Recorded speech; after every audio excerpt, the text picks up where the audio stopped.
Do you think practice preliminary is important? Why? And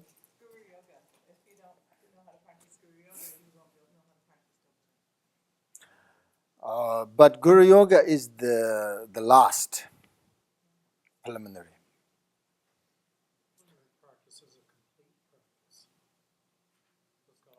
What we have preliminary? We have refuge, bodhicitta, vajrasattva, mandala, Guru Yoga. How related that practice to this Dzogchen teaching? Hmm? Yep. Hmm?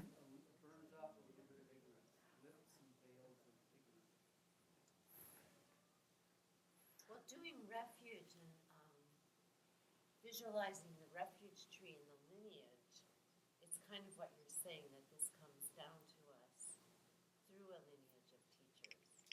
So kind of like builds that awareness. There are three different, right? Three different visualizations in refuge, the preliminary practice, right? First, we have refuge tree. There we have everything, right? Then we have Vajrasattva. There is only um, visualization of Vajrasattva, no other sanghas, protectors, and lineages, right? Only Vajrasattva. Then we have Guru Yoga. Guru Yoga is, we have then visualizations. They visualize whole entire lineage, right? No other Hanayana, Mahayana, Sanghas, Dharma protectors, deities, Buddhas, no that. Just only the lineage. Um, so, the refuge is first. In order to become a Buddhist, you have to first understand who Buddha is, what Dharma is. It's three jewels. That's why that's the first. And then bodhicitta, of course, I don't want to explain that. You know already, hundred of thousand times. I already talked. Goes everywhere, bodhicitta. Even though the not spiritual things, but bodhicitta goes with our day-to-day experience, activities, all these things with bodhicitta necessary. Vajrasattva, all these negative thoughts, negative karma, as long as we have this, no recognition, no the realization, we have to purify all that. Then we have a Guru Yoga. That's the Dzogchen practice. Uh, and also Guru Yoga, when you practice Guru Yoga, we are, not you, we are developing our devotion and faith, right? In our lineage, our teacher. So many teachers say that, oh, Dzogchen, practice Mahamudra, no need practice preliminary. It's wrong. Okay?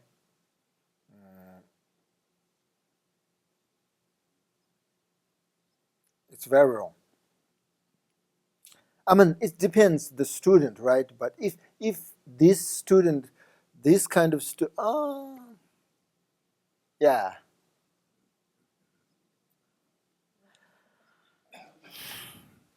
Somebody said, don't say that.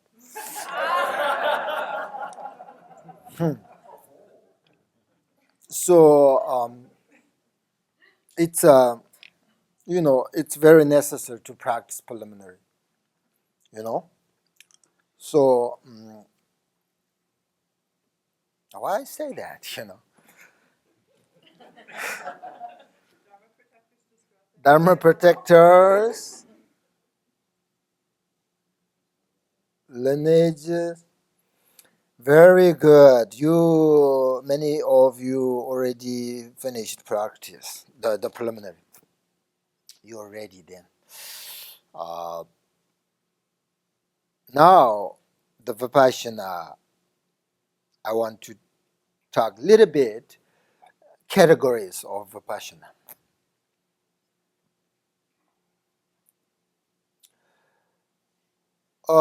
When we talk about Vipassana, it's actually investigation. For example, investigate the external phenomena, internal, the object, our mind, uh, which refers to mind and how to perceive the object, all that. Also, when we talk about Vipassana, the investigation of characteristics, uh,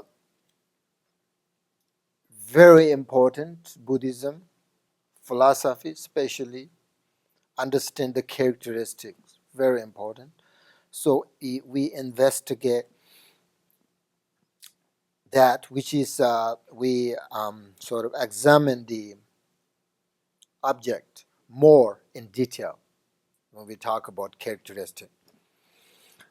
And then investigation through reasoning. For example, if we meditate or think about the on egolessness or the selflessness, maybe we believe uh, that self exists somewhere. Most people believe that. Um, but we contemplate the reasons, investigate, and characteristic of selflessness. By going through this and thinking them over and over again, we were able to develop a certain sort of understanding of selflessness. When we first examine the mind, we think that it's sort of, very powerful, um, and to sort of create all of this. But when we look in sort of inside and investigate, uh, we are completely unable to find the mind. It is not outside the body, or it is not inside the body, or between these two, if you really investigate in detail. So mind is empty.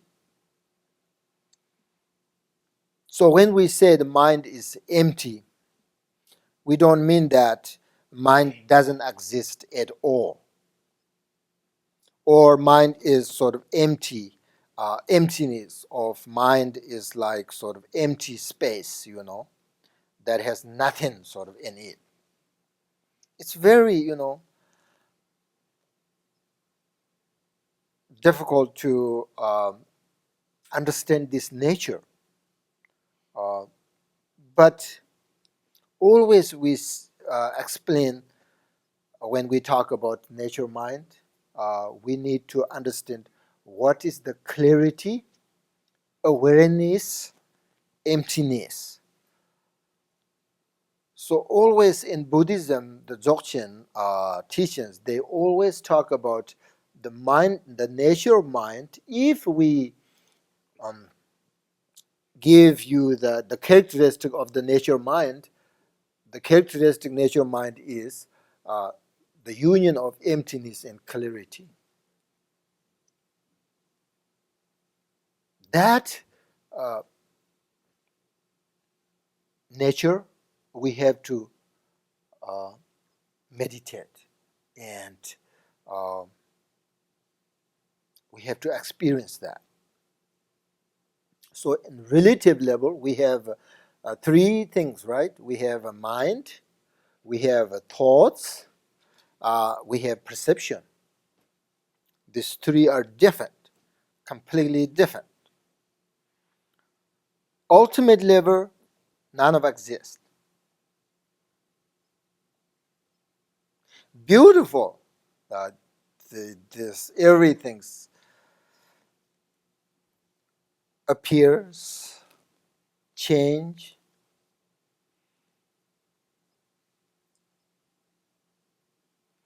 So this nature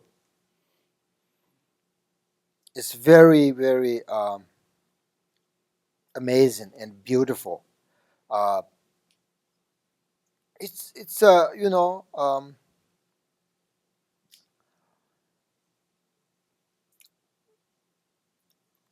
we called what we call intrinsic nature, right? So there are two kinds of intrinsic nature: relative intrinsic nature, absolute intrinsic nature. So, for example, of the relative aspect is the fact that, for instance, fire. Think about fire is hot, water is just wet. That's a relative intrinsic nature. What is the reason that fire is hot? There really is not any reason except that this is the intrinsic nature of fire. We have done that a lot in Tibet, the Buddhist philosophy. We have lots of debate, all these kind of things. But eventually we find, oh yeah, we have to say that intrinsic nature. Otherwise, we can't find the reason really why fire is hot, water is wet. That intrinsic nature. Similarly, the nature of mind is empty, clarity. That's just intrinsic nature of mind. That's why we call it self-arising. So this is, I think, this kind of the intrinsic nature is everywhere, no matter who you believe, what you practice. We have that. Buddhism, we call that Dharmakaya. Dharmakaya. I believe that this Christian or these things, other religions, they call God. It's the same. It's that Dharmakaya. I mean, if they understand correctly, and then what do you say? Hinduism, they said something, huh? Okay, see, that's Dharmakaya. So a different name, but it's everything's intrinsic nature. Nobody create that. So it's amazing. It's this we have to believe that. Everywhere. This is everywhere. This is our nature. We must realize this. We must, understand these things. And when we are looking sort of directly at the mind's nature, we're seeing and we're sort of experiencing its nature. So we simply sort of need to keep, on looking at that, and there is nothing else that we need to be done. I think that's very easy and simple, but keep in mind that in order to do that, we need good foundation, good understanding, and the sort of correct view, correct view.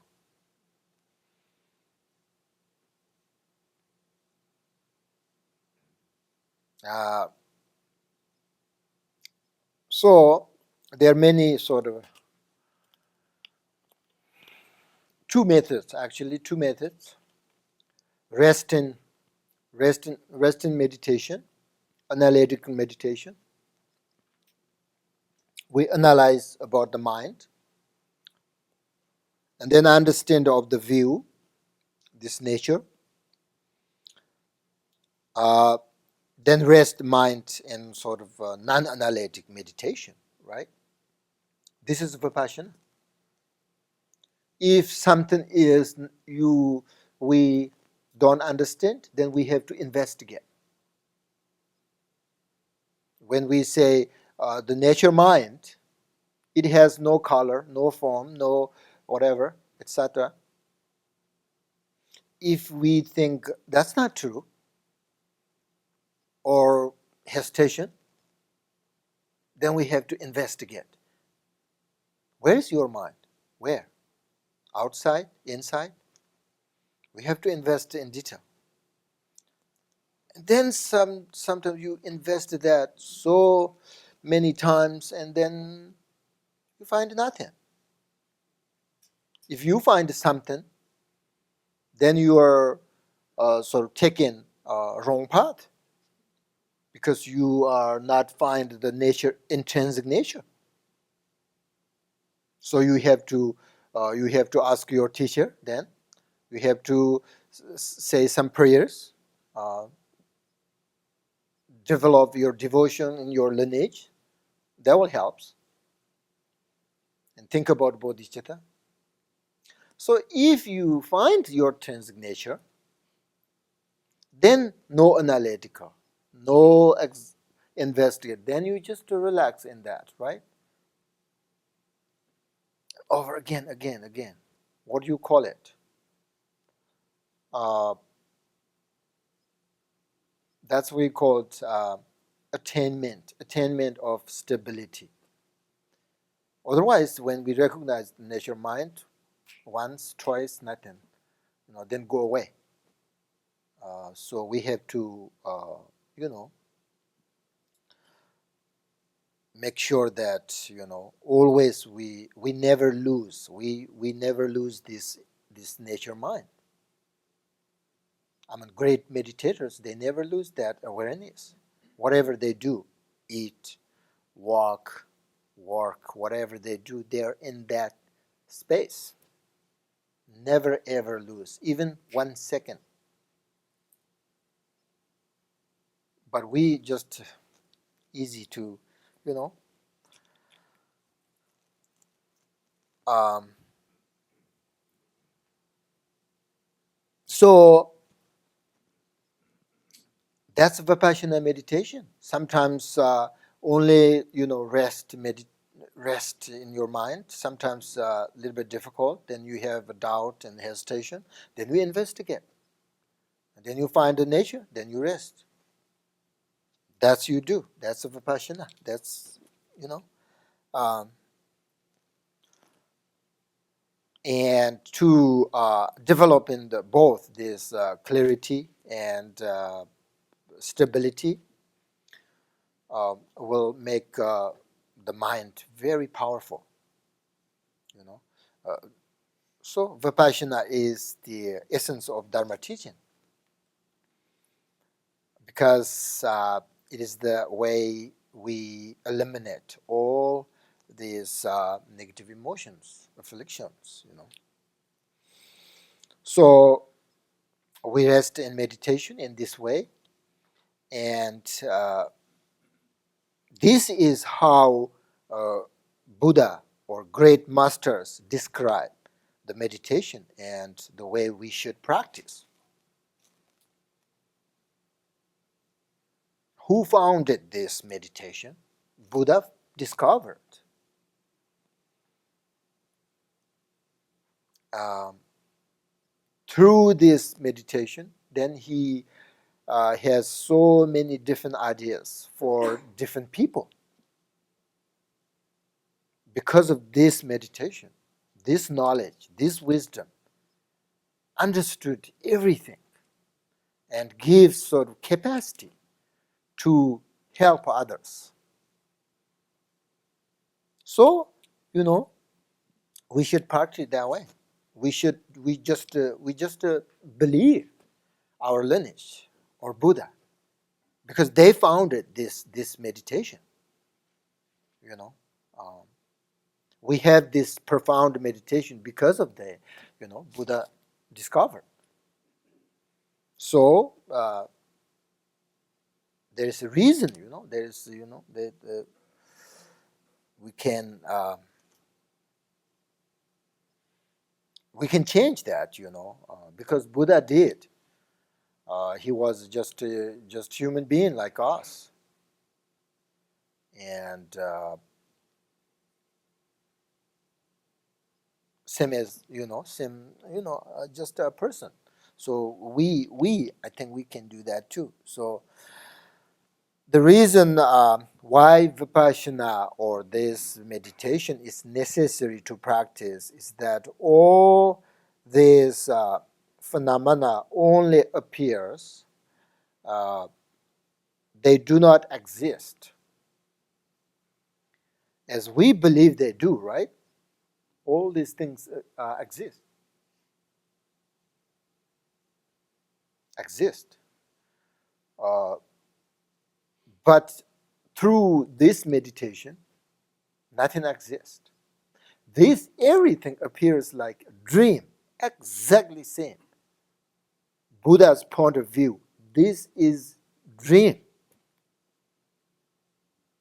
dream, very deep dream.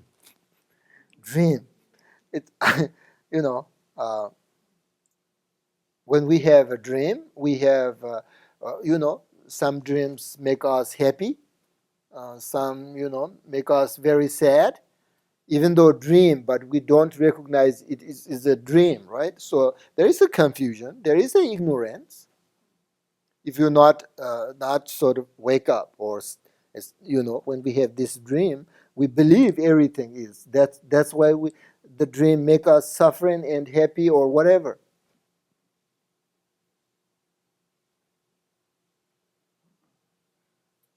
But actually, that dream is really not there. It doesn't exist.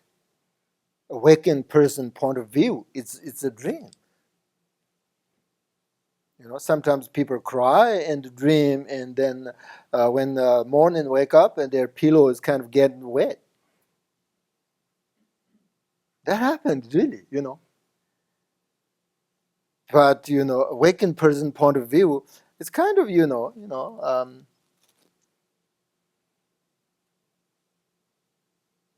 why you cry?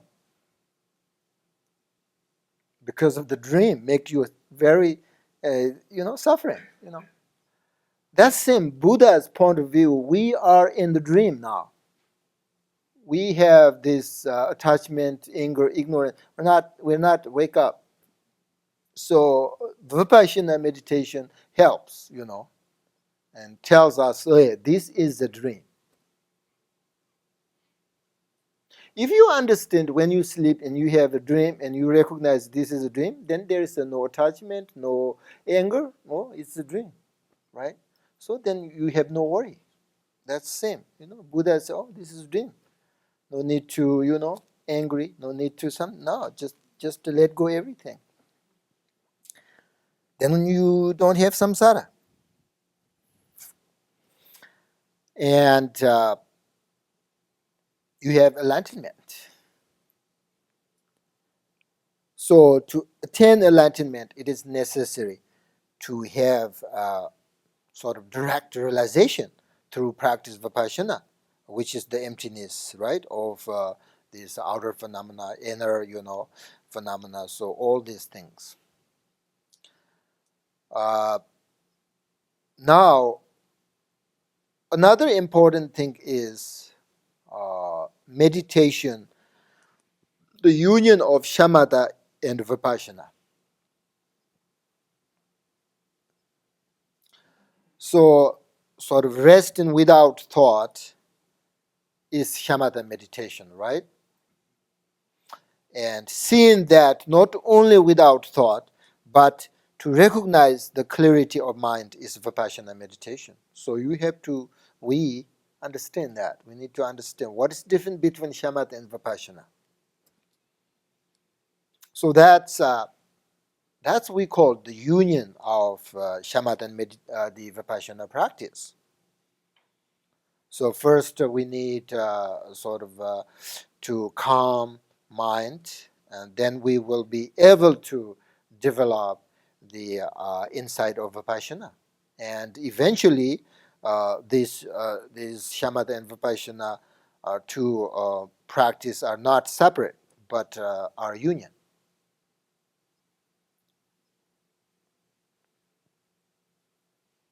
Milarepa said that if you are able to meditate on the mind, then sometimes your thoughts and all this will appear, but these thoughts are just movement of your mind. Very strong teaching. I mean, they're just our thoughts is just a manifestation of our mind. So, if we understand the nature of thoughts, then they will naturally disappear. In this way, we can understand the union of shamatha and vipassana. If we don't recognize the nature of thoughts, then disturbs, destroy our practice, uh, make us sort of suffering, uncomfortable. But if we recognize the thoughts, nature of thought, when you get angry, you if we don't recognize the nature of angry, make us suffering, uncomfortable. If we recognize the nature of anger, I mean, it's easy to say this, but it's difficult to meditate through my own experience. You know, uh, so uh, so um, the resting without thoughts is shamatha meditation, and recognizing that these thoughts are nothing other than manifestation of the mind is vipassana.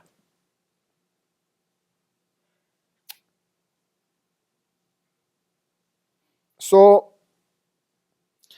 therefore, the whole sort of base of Dharma practice is very direct and related to our present sort of state of mind. And it is not enough to recognize the nature of mind only once or twice, right? We need to sort of train it and it again and then again and become sort of completely familiar with it. That takes time. So the key point in Vipassana meditation is clarity and awareness. Now you understand?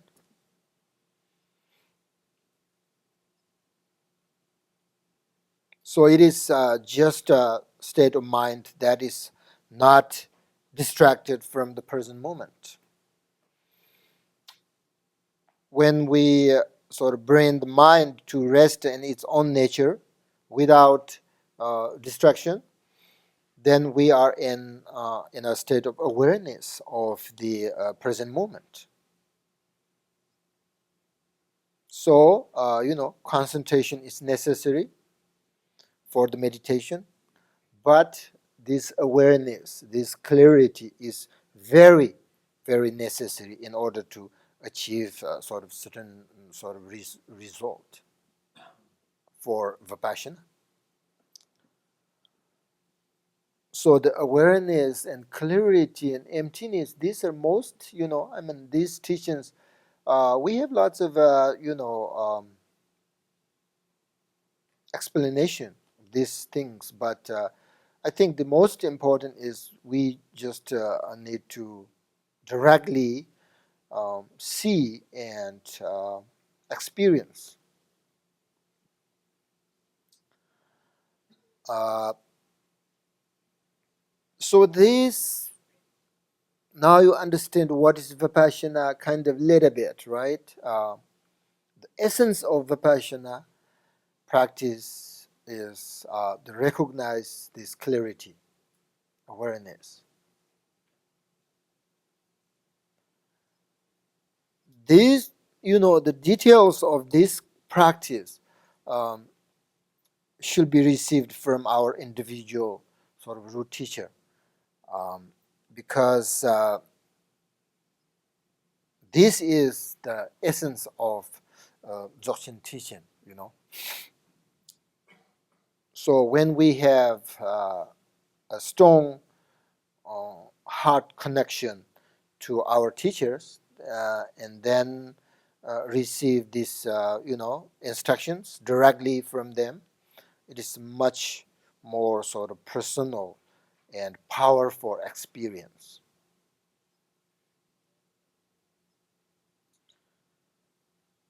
The moment of transmission, of pointing out the nature mind, becomes sort of a very strong meeting point and a genuine sort of meeting of our minds. So these kind of instructions are more effective than when we receive a sort of general sort of introduction to Vipassana from a teacher. So that's why, uh, according to Buddhism, it is very important to find your teacher. Um, that's the very important. Um, you can investigate. Sometimes the my teachers also sometimes say that in order to find a good teacher, maybe it takes like 12 years, 15 years. No problem. Should look in. Once you find a teacher, you have to follow. You have to believe whatever he says, she says. So that depends your devotion and faith. Um, like maybe the history. I mean the relationship between Marba and Mullah, like that. You know, whatever Marva said, Mullah did. Eventually, Mullah actually enlightened in his the one lifetime because of that, because of his meditation. So those are very important, and uh, when we once we find the great teacher, then we receive these sort of pointing out instructions from our root teacher. Uh, then we are sort of being introduced directly and sort of nakedly to the reality of mind's nature. You know, and these instructions become very effective if we have sort of prepared ourselves to receive these instructions. So, if you follow that kind of rules, you know, uh,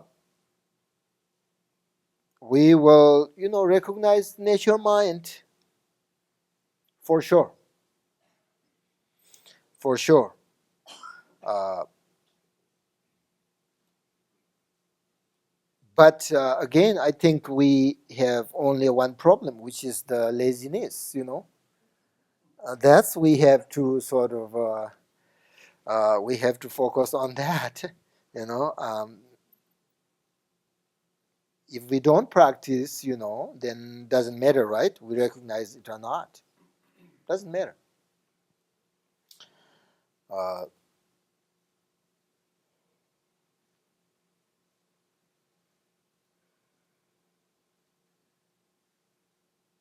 but also when I say this, don't think that, oh, okay, I then I don't have religion. So it is impossible for me to achieve any sort of result. Um, don't think that. That's also very wrong. You know, but we really need to practice. Really need to practice. Uh, Buddhism is very wonderful, you know. I know that, you know. I mean, personally, I don't believe something right away, you know. I check and investigate. That's my personal, but I really believe Buddhism a lot. Because when we think about the view, Buddhism, we call Tawa, and then the meditation, we call Gom, and then Jiva, which is the result. So view, meditation, result perfectly makes sense. Very nice. But if we don't practice, it's just a history. I mean, you know, if we don't follow and don't practice, it's not so benefit, you know.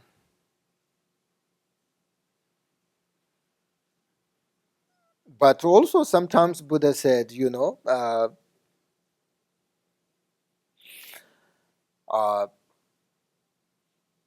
if you have just you have, you know, thought of meditation, or I want to meditate, it will bring beneficial result. That's also good. But we already have that. So now the next what we need practice, practice. Uh, and we should not think that there is no point uh, in doing meditation. So if we really want to sort of attain liberation, then we need to meditate diligently and without expectation of sort of achieving quick result. Very important, those things. Um, I think that's all. Do you have any questions?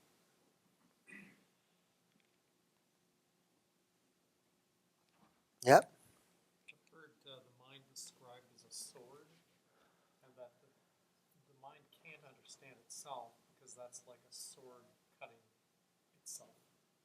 You can't. Oh, that's the philosophy. You know, it's Chitamate schools. They have that kind of ideas. Okay.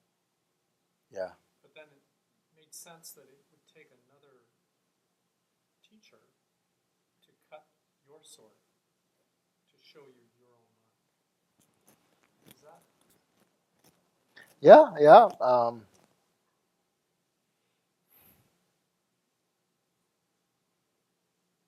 That's different view. Yes, this Chudamite school, they believe that mind can't see itself. In order to see mind, you need to take a sort of a good method.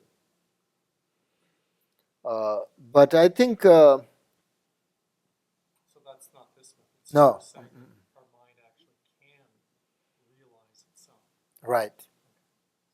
If you have the instructions. All right. Yeah. Could you make a comment about when you give us instruction to look deeper into the mind during our meditation practice earlier? Could you elaborate? Could you say a few more words about that? How you did that? Well, yes. When we just in order to do this, uh, we have thoughts, right? Let's say when we meditate, okay, first our thoughts and no, oh, I need meditate, and then you let go that thoughts,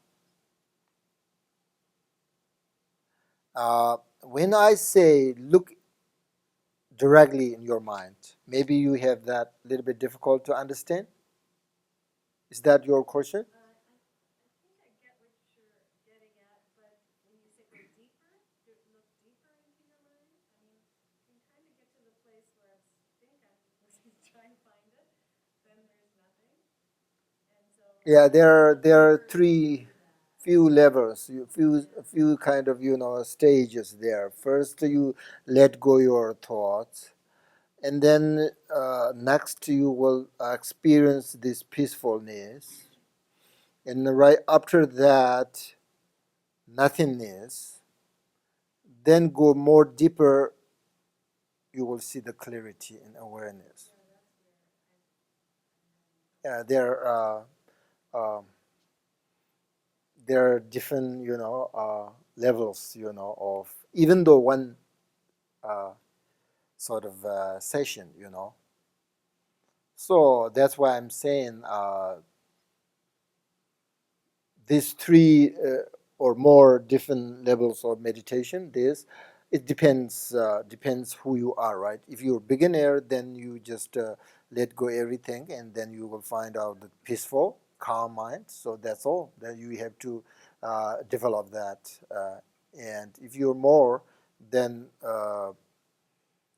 you will try to find out the clarity and awareness.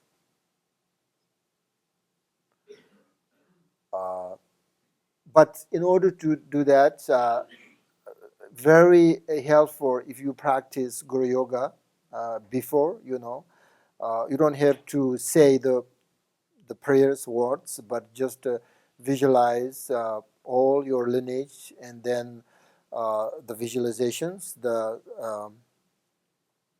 three syllables, or the blessings, and then let your mind and the lineage, all this wisdom mind are union, and then just to relax, and that helps a lot. you know yep.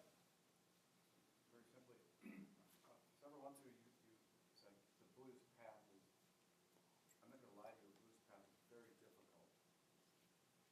And we did a practice meditation where we would go into deep meditation, and then we visualize from having bodhicitta compassion for a family, and then we move out into the world, and then we got basically move into the larger beings, and then have compassion for all sentient beings, and then come back to ourselves.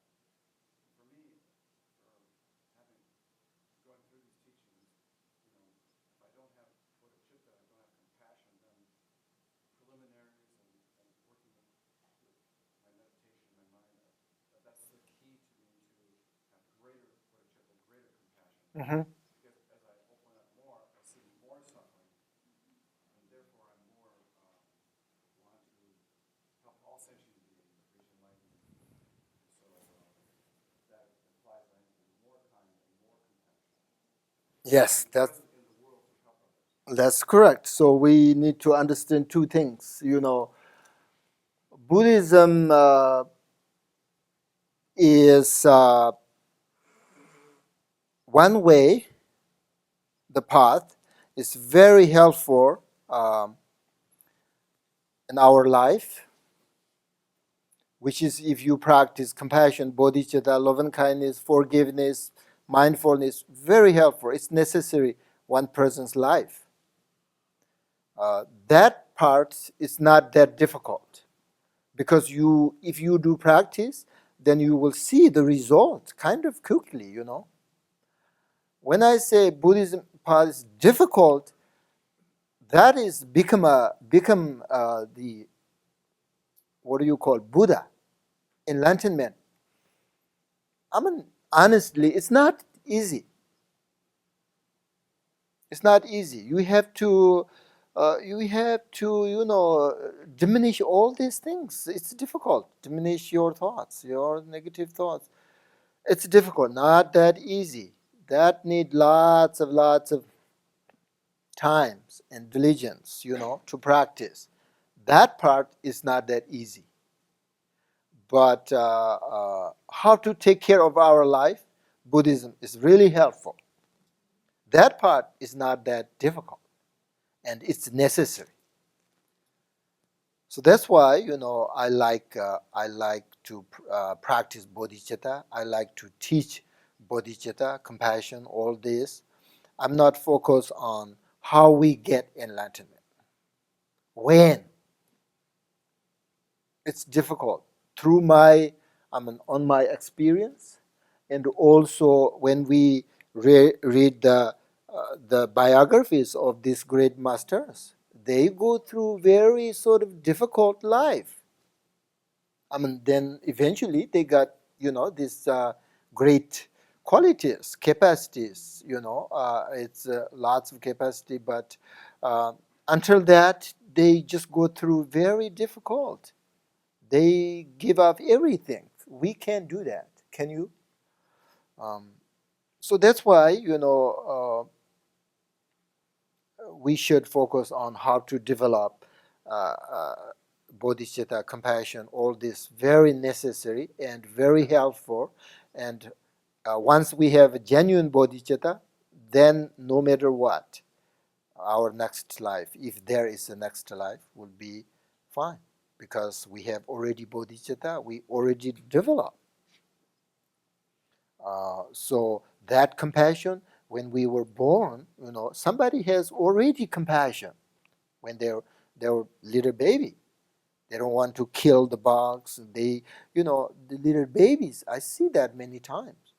That means their past life they practice compassion. Compassion is not automatically come. You have to develop that. Some people just when they little baby they want to kill bugs, and they just like to do this kind of things. This is another science. So I think very important. Okay, I think that's all today. We don't have time to practice, but you understand, right? How to practice vipassana, if you want, if you are ready, uh, um, and I think very good.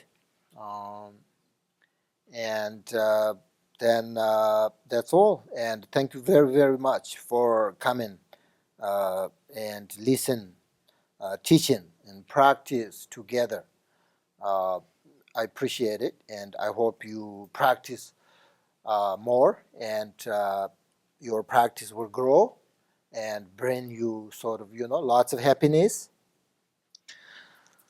And then I would like to say thank you, Bodhisattva Sangha, again, and especially the volunteers, uh, those you have put so much energy for this retreat, and for the benefits of others. Without you, I can't teach this. So then, if we don't have this teaching, people don't understand. So this is even though we don't today we didn't get whole the completely the realization, but you when you go back now you understand more and better when you came this morning, better than um, tonight. So that's the beneficial. And then we developed this karma connection together as a sangha, share our experience and meditation, uh, and now we have a connection. We call the Dharma brothers and sisters. So very, I think, important relationship. So I think very nice, and thank you very, very much.